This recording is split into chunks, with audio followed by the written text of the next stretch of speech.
नमस्कार, आप सभी का स्वागत करती हूं भारत 24 पर। मैं हूं आपके साथ पूर्णिमा मिश्रा और वक्त है दहाड़ का।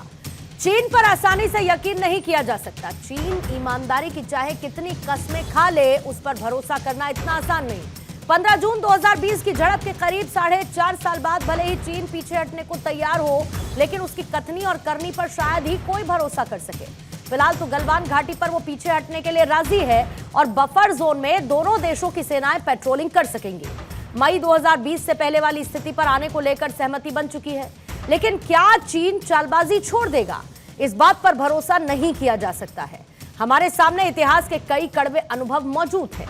20 अक्टूबर 1962 का विश्वासघात हो या फिर 2017 में डोकलाम वाली चाल, चीन रह रहकर भारत को दगा देता आया है और इस बार कैसे भरोसा कर ले।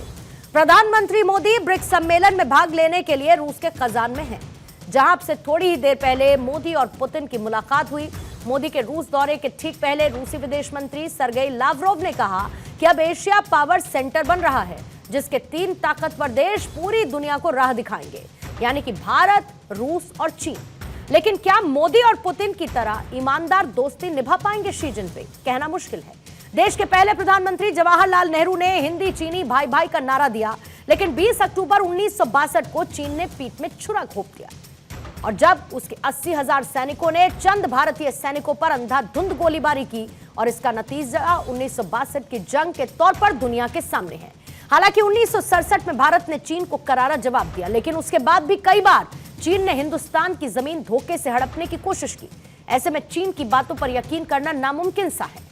गलवान पर दोनों देशों के बीच सहमति को लेकर क्या कुछ कहा है विदेश मंत्री एस जयशंकर ने, आपको पहले उसका जिक्र कर देते हैं। दरअसल भारत और चीन में सीमा पर पेट्रोलिंग सिस्टम को लेकर समझौता हुआ, ये उन्होंने कहा। इससे मई 2020 से पहले की स्थिति वापस आएगी। ये एक सकारात्मक और अच्छा घटनाक्रम है।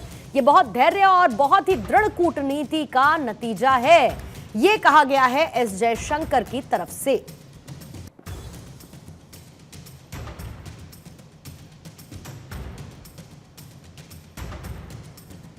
अब गलवान में समझौते को लेकर army chief general Upendra Dwivedi ने क्या कुछ कहा है, वो भी आप सुन लीजिए। We are trying to restore the trust. How the trust will get restored? It will get restored once we are able to see each other, and we are able to convince each other. Look, the buffer zones which are there, which have been created, we are not creeping, and both have to reassure each other. Patrolling gives you that kind of advantage. So that's what is something which is commencing. And as we restore the trust, the other stages will also follow through soon. चीन अपनी चालबाजियों से बाज आएगा ऐसा लगता नहीं। रह रहकर टकराव के बहाने ढूंढता है, इतिहास इस बात का गवाह है। लेकिन भारत शुरू से शांति का समर्थक है और इसकी एक और बानगी देश के प्रधानमंत्री नरेंद्र मोदी ने रूस के कजान में पेश की, जब पुतिन के सामने उन्होंने खुलकर यह साफ साफ कहा कि युद्ध किसी भी समस्या का समाधान नहीं हो सकता। प्रधानमंत्री मोदी को भी सुनिए, फिर करूंगी सवालों का जिक्र। एक्सेलेंसी, रूस और यूक्रेन के बीच चल रहे संघर्ष के विषय पर हम लगातार संपर्क में रहे हैं। जैसा मैंने पहले भी कहा है, हमारा मानना है कि समस्याओं का समाधान शांतिपूर्ण तरीके से ही होना चाहिए।